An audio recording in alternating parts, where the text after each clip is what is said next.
Nobody on the planet is more qualified to talk about the differences between dating in Brazil versus dating in Colombia than yours truly. I have lived for 7 years in Colombia, visited all the major cities. In Brazil, 2 years, and visited all the major cities as well. I am fluent in both Spanish and Portuguese.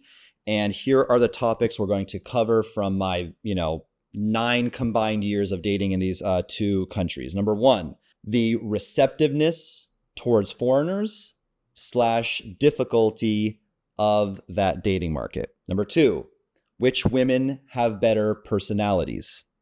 Number 3, flakiness in each country. Number 4, pay for play problem / gold digger problem. Number 4, the tattoo problem. 5 or whatever we're at, I don't know, I lost count. The average attractiveness of the women in each country.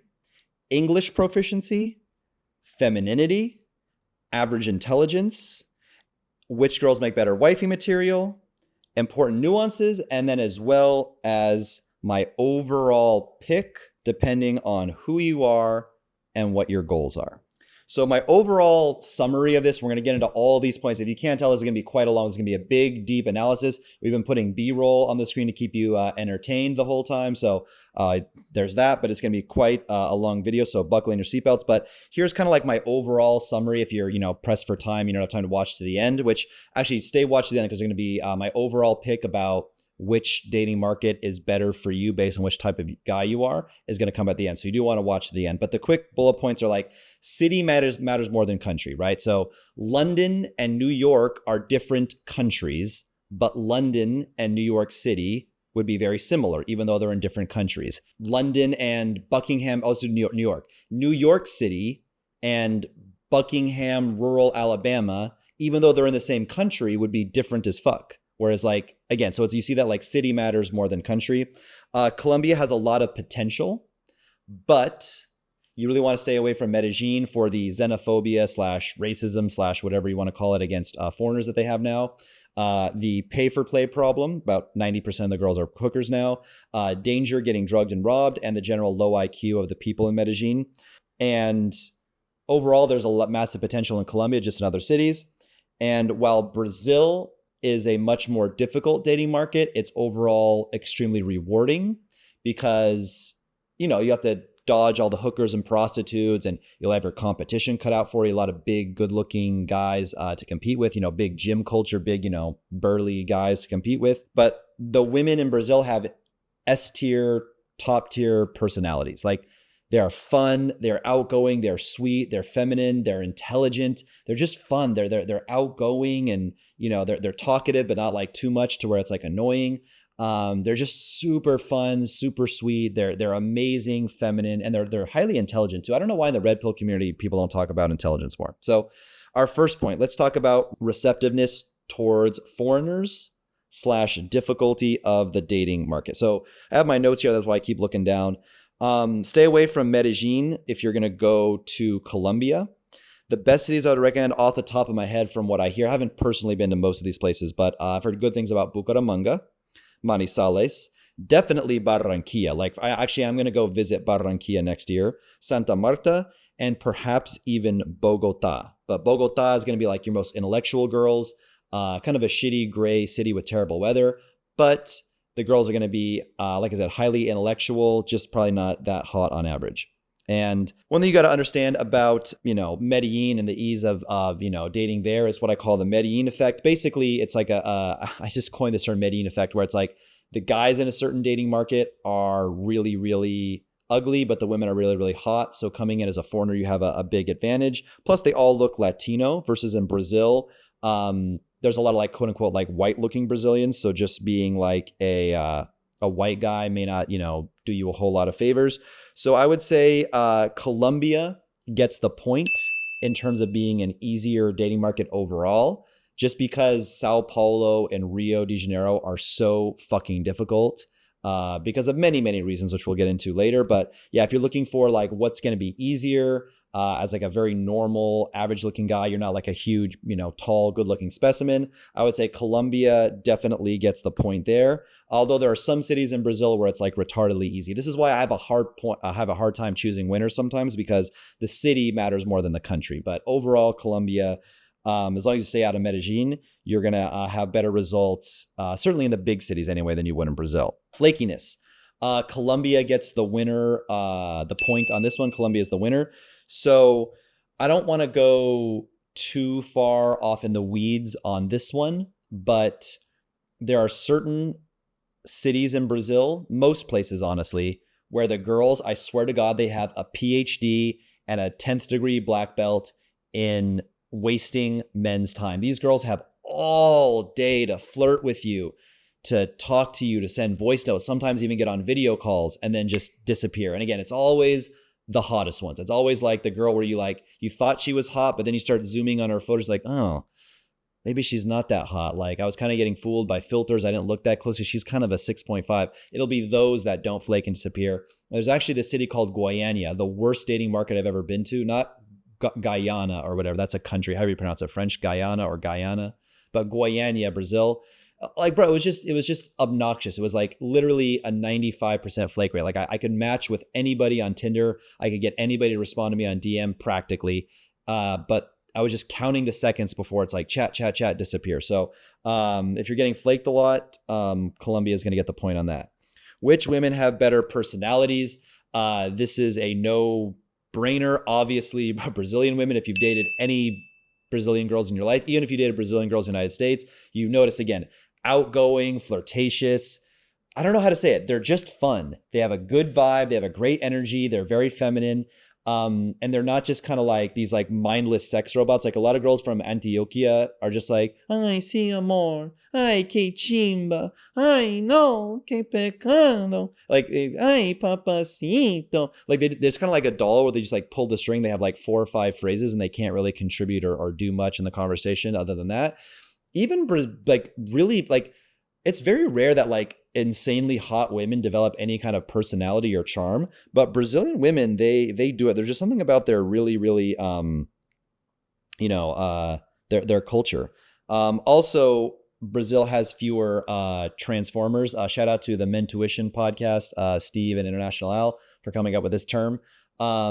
Transformers, at least in this context, I think transformers can mean something else, but in this context, it's a girl that like does a little bit of hooking, a little bit of pay for play on the side, but she's also like dating guys for free, and then she'll kind of like sell her pussy to a couple guys and then date for free a little bit. Brazilian girls, it's either like kind of like they do it or they don't, versus like Colombia, you get a lot of transformers. The pay for play / gold digger problem, Brazil is the winner here, but not by much, especially when you get into the big cities, right? So I would say in, Medellin, I don't know about Cali, I don't know about Barranquilla, I don't know about Santa Marta, but most of you guys, let's be honest, when you say Colombia, you mean Medellin or Medellin, depending how you pronounce it. And yeah, they're basically, 90 to 95% hookers. In Brazil and Sao Paulo, it's a little bit less. It's a huge problem in both places, but it's just a little bit more of a problem in Colombian culture, I would say, than Brazilian culture. But again, here's the thing. Remember how I keep saying city matters more than the country? You go to some of these places like the northern Brazil, bro, you can go cold approach an 8.5 at the mall in one of these cities in the north of Brazil, get her number, take her out for a cheeseburger, spend $18 on the two of you, and then take her home and smash her all night, right? Good luck doing that in Rio or Sao Paulo. You're going to be paying like one way or another. You're going to have to take her to the nicest restaurant and spend a shitload of time getting rejected before you find a girl that wasn't a hooker. So overall, though, yes, Brazil does have a less of a pay for play problem. But I think like Bucaramanga, whatever, may be more conservative, less hooker in their culture. The tattoo problem. Surprisingly, Colombia is the winner on this one. We don't need to go down the rabbit hole too much, but Brazilian women are covered with ugly, disgusting bumper sticker tattoos and piercings. It's always a butterfly. It's literally always a butterfly and like a sternum tattoo. And what else did they do? The septum piercing and bullshit like that. If you've ever been to Colombia, you're like, damn, how could it get any worse? Especially, again, we're talking mostly about Medellin because that's where most of you guys go. I honestly don't know how bad it is in Barranquilla. Let me know in the comments. Does every girl have disgusting, ugly tattoos in Barranquilla as well? But that may be a shocker for you guys that like it can get, trust me, as bad as it is in Colombia, it can get even worse. Average attractiveness of the women, hands down, Colombia. I have another video. I don't know the order that I published these. Probably it's like a few uploads back. It was called 10 things you need to know about dating in Brazil. So you can look that one up for more in depth on this. But there's something about Colombia, very special genetics. Even the ugly girls are hot. It's kind of like a phrase we used to say. But no, like Colombian women are just beautiful, and not just Medellin. Costeñas, Cartagena, Barranquilla, Cali. Unbelievably gorgeous genetics, like percentage wise, maybe like one in, I don't know, like maybe 5 to 7% of all the girls, like of the whole women population, are like quite beautiful, which is insane. In Brazil, in Sao Paulo and Rio, it is far, far less than 1% of the women actually looks good. In Rio and Sao Paulo specifically, again, city matters more. City matters more than country. In the north of Brazil, it's not the case. I've been told good things about Florianopolis in the south, Santa Catarina, the state, Porto Alegre, all these other places in the south. I believe Porto Alegre is in the south. Someone can correct me if I'm wrong. But yeah, I've heard amazing things that like the average one's very hot there. Rio and Sao Paulo. If you go anywhere just a little bit outside of the super most bougie rich areas, which is like a tiny area and like a gigantic, place, they're all ugly. They all look like wildebeest and swamp monsters and just nasty creatures, dude. They're just terrible. So yeah, the average Brazilian girl in the big cities is ugly as fuck. There's actually very few hot girls percentage-wise in Brazil. That was also quite annoying for me. English proficiency. This goes along with IQ. Brazil gets the point. And Sao Paulo, actually, quite a few girls speak Brazil. That'd be like one of the few, if you're just like stubbornly, obnoxiously like, I'm not going to learn Spanish or Portuguese, Sao Paulo might be a good bet because there's quite a few English speakers there. Femininity of the women, Colombia gets the point on this one. They are feminine as can be. I don't know what to say. This one's very, very close though. Brazilian women, most of them, again, at a certain point, we're comparing like really goddamn feminine to like ultra feminine. And it doesn't mean that like Brazilian women are anyway masculine. They're orders of like, they cannot even be compared to American women in any way. But Colombia gets the point a little bit on the femininity. Average intelligence, Brazil. I think this is obvious. Colombians, for the most part, except Bogota. But once you leave Bogota, they're just really low IQ, especially in Medellin. That's just, it is what it is. I have seen things that I didn't know, like, fully evolved, like Homo sapien human beings would be capable of. I've talked about this story before, the gas truck incident. We'll see if we can dig up some old footage and put it on the screen. But basically, a gas truck tipped over on the highway in some coastal city in Colombia, and the people just kept hitting at it and fucking with the gas truck, trying to like take car parts out of it, trying to get the gas out of it. They just kept agitating this truck, and the guy's like screaming like, "Get away, like this is a gas truck, like the tiniest spark and we're all dead." Never mind the fact that if you filled up every receptacle in your house full of gasoline, the most gasoline you could realistically steal and carry back to your home would be $20 or $30. I don't care how impoverished you are, $20 or $30 is gone in a flash. It's not change your life in any way, no matter how impoverished you are. But anyway, I think you know the story. The gas truck blew up because these idiots just kept knocking at it. So yeah, which country has better wifey potential in terms of just, submissiveness of the women, femininity, and low body count? Colombia gets the point.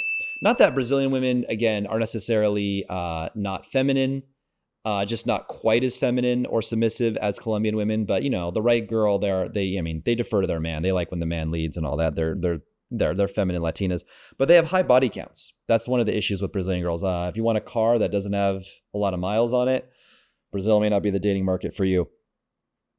And then let's go on to some important nuances that you need to understand of each dating market. So we'll do Brazil first, and then we'll do Colombia. So number one, in Brazil, the diversity of the women is just absolutely insane. From morenas to light skin, blondes, everything, triqueño. and then Parda it's Parda in Portuguese, and Truqueño in Spanish. That would be like olive skinned, kind of like tanner than me, but not a full blown moreno. Yeah, they just have a lot of diversity. So you're not going to be, even like Sao Paulo, they have like a lot of Asians. So like no matter what ethnicity you are, they're going to be used to it in the big cities. But again, the north of Brazil, white guys, any foreigner, but I think especially white guys have a huge advantage there. I'll just go through these quickly, whatever. You got to learn Portuguese. That's a big thing. Airbnb culture is insanely irritating in Brazil because their guest policy is absolutely obnoxious. So this is a big thing. If you're going to go to Brazil for dating, just get permission from your host that you're allowed to bring guests. Most of them will look at you like you're crazy. Most of them will cancel the reservation or like not approve you. Start like a month or two in advance, get an assistant on it, but you want that written permission that you're allowed to bring guests. Otherwise, your whole trip will be a bust because you're going down there for dating, let's be honest, and they just won't let you bring guests back. And it's like, this shouldn't even be allowed to be a thing in Brazil. Brazil's insanely expensive. So if you're going to go there, have your pocket up. Let's see. Yeah. And then basically in Brazil, I've talked about this in other videos as well.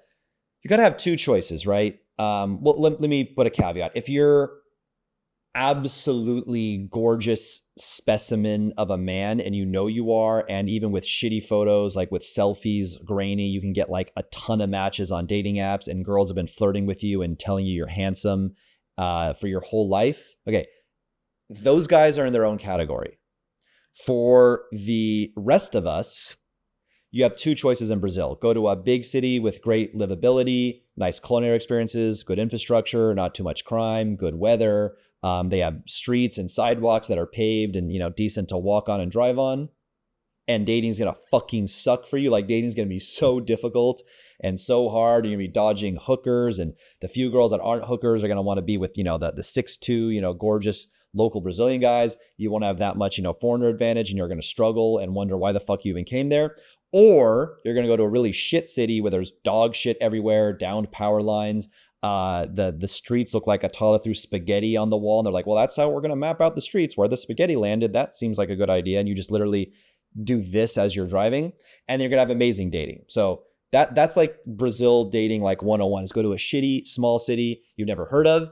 That's kind of like bad for livability, but amazing for dating. Like there are cities in Brazil that are so laughably easy with such beautiful women, you will think that you've like unlocked some like cheat code in life. But you got to watch your back and you have all the other problems. So that's like Brazil dating. And again, tall, insanely good looking guys with a lot of money, amazing online photos and online presence. Maybe not so much. By the way, speaking of online presence, I'm still doing free Instagram audits. So if you want the ultimate networking tool for both friendship and dating, meeting women, meeting girls directly on Instagram, by the way, 90%, you can see all this B-roll that's been on the screen the whole time. 90% of these women are directly from Instagram. There's a little bit of dating apps and a little bit of cold approach. I take that back. Maybe 80%, 75% from Instagram, but the bulk is directly from Instagram. I'm doing free audits. Go to my Instagram, RedbeardRants1, and message me the word audit. I will get on a free call with you and tell you, okay, you got to, change these photos. You need to get some high resolution portrait shots. Here's a good photographer in your city. You can buy this blazer from Zara or H&M, depending, blah, blah, blah, blah. You need more group shots. Here's I will tell you exactly how to fix up your social media and a strategy you can use for using Instagram for dating and get off your dependency on dating apps. Okay, back to the video. So we talked about the nuances of Brazil, the Airbnb guest policy thing, the Portuguese, the importance of choosing the right city, yada, yada. Now let's talk about Colombia. Unlike Brazilian people, which are super open and friendly, Colombians are a lot more closed off just in general. And you may think, oh, well, that's not true because, the taxi driver was trying to introduce me to his daughter. And everywhere I went, I went on this walking tour through Comuna 13, and everyone was so friendly. The lower class people, the brokies, the, people who clean dishes for a living will be super friendly towards foreigners. I'm talking more about like the upper class, the English speaking, the educated people. Most of them want nothing to do with foreigners. Most of them. Now, Bogota, they're probably more open-minded. Open-mindedness comes with like having like a higher IQ. So in terms of like high IQ, Bogota would be a place to go. Not the hottest girls, but they definitely have some talent there. And I would say Bogota is probably better for dating than Medellin, even though the girls aren't as hot, just because their personalities are better. But yeah, closed off, tend to be more simplistic people. Let's see here. More third world problems like online banking and online bill pay doesn't really work there. And then also, there's something about Medellin expats. Probably Barranquilla and Cali wouldn't be much different, but they are surly, they are sarcastic, they have the world's worst social skills. No city in the world has worse American and Canadian and whatever XYZ expats living there than Medellin. Okay, like they're all the same. They all hate other gringos. They all blame other gringos for talking about this place and just existing and living there. Yet they live there and they talk about it online all the time. But like they're what's the word? Hypocritical about that. And yeah, they're just bastards. They're just fucking bastards. And they're weirdos. They'll be the type of guy that like you'll be like, hey man, nice to meet you. I'm Casey. I see you're new in the building. You're in 207, is it? Yeah. Okay. Cool. Well, listen. It's totally random, but I do these like big entrepreneur dinners sometimes with all my friends. And, sometimes we do, penthouse parties with a lot of beautiful girls, no hookers. That's not our thing. If you want to come hang out sometime, meet some cool people, meet some good girls, give me your WhatsApp. We'll kick it sometime. You can message that guy once a week for a year. Hey man, doing this dinner, doing this thing. He will not come out. He will not be social with you to save his life. They're just something that they are like the weirdest people in the world. Okay. And both countries have laughably corrupt governments just overall in very different ways. Now, my overall pick, we're going to wrap this up. You've been with me for about 22 minutes, and I applaud you. We're going to wrap this up now. So my overall pick, depending on who you are and what your goals are. We've talked about this a little bit, but I'll just kind of, wrap it up. Once again, if you're in that upper echelon of man, money, looks, height, you're under 35, et cetera, whatever it is, and you're up for a challenge and you think you can do well. First of all, you may be in for a shocker because of language barriers, because of prostitution, because of other problems. You still may not, succeed in this challenge. But if you're up for a challenge, you may want to choose Brazil. Because for what I've said a million times, the personalities of Brazilian girls, I cannot say enough good things. They are so it's just like I feel like electricity going through my body. They're just flirtatious and fun and outgoing. There's never a dull moment with them. They're adventurous. Again, high body counts that comes along with being adventurous, but they're amazing women. And I would certainly choose the north of Brazil, stuff like that. They'll be a little bit more simple-minded than the girls in the big cities, but they'll have more realistic standards. And this is not what we recommend you go do on this channel. This is not what this channel is about. But if you just want to, pay for it, go to Colombia, hands down. If you just want to look, if you're just like, hey, you want to sprinkle in some sugar daddy game, and you're all about, just paying for it. I mean, look, who am I to judge you? Maybe you're the smart one. Maybe I'm the idiot for, texting these girls all day, getting it for free. Because I wasted a shitload of my time, which is actually a lot more valuable. So maybe I'm the idiot. But if you just want to sprinkle in sugar daddy game or whatever and just pay for it, hands down, again, I don't recommend that. I'll never tell you, give advice on how to navigate that world. You got to look for other influencers to talk about that. I don't recommend going to foreign countries and, paying for prostitutes, but you know who you are. If you're older, you're not as attractive, you want to sprinkle it. I won't say the guy's name, but we have this group chat. Austin, shout out to my good friend Austin Holloman, Austin H. Go follow him, especially if you want to go to Kenya. By the way, my Kenya video is coming out soon, so subscribe if you want to know what I thought of Kenya. Austin Holloman, if you don't know him, is a good friend of mine. But in his group chat, I won't say the guy's name, but there's this older guy, and yeah, he went to actually Cali, Colombia, and yeah, he just basically does sugar daddy game. He'll try to see if he can match with the girl first, I think, and see if there's at least a little bit of actual chemistry, but he's basically tricking. And if that's your thing, go to Colombia for that. Also, Colombia, you'll have just a general, a stronger foreigner advantage because let's be honest, in most places in Colombia, broke, weird, effeminate personality, doesn't hit the gym, 5'6", 5'5", don't treat women very well, and they don't have a lot of diversity. So if I go to Cartagena, for example, there's no light-skinned Costeño Colombia. I mean, look, are there some? Yes, but like versus Brazil, they've seen white, they've seen Asian, they've seen black. They're not impressed by you in the big cities, but in the northern cities and other smaller cities, maybe they would be. So those are my overall thoughts. If you liked this video, if you are new here, please subscribe. I got a whole bunch of other videos talking more about Brazil and dating, talking about Africa. If you want to know what it's like for a white boy in Africa, subscribe so you don't miss that video. It also just will boost this video on the algorithm if you guys hit subscribe. Otherwise, if you're already subscribed, give it a like. Watch to the end. Share it. Please share this stuff with your friends. I really appreciate it. Other than that, subscribe for more free game. It's been a pleasure. Get out of the States. Get your passports and start dating the feminine and beautiful women that you guys deserve. All right. Peace out, bros.